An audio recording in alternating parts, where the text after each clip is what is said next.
ഇതാണ് കേട്ടോ നമ്മളെ വണ്ടി. നമ്മളെ ബൂക്കി മൊഞ്ചാക്കിട്ട് ഇരിക്കുന്നുണ്ട് ട്രക്കിങ്. ജിത്തു മൂന്നാർ ഏത് സംസ്ഥാനത്ത്?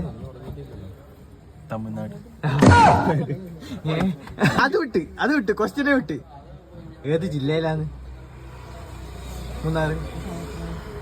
തമിഴ്നാട്ടിലെ ജില്ല കൊച്ചി. കൊച്ചി തമിഴ്നാട്ടിലാ? രാജ്യത്ത്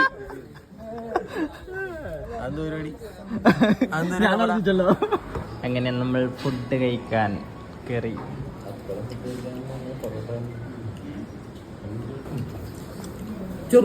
ലെമൺ കിട്ടും. നല്ല വേണ്ട ഉള്ളിലെത്തായി.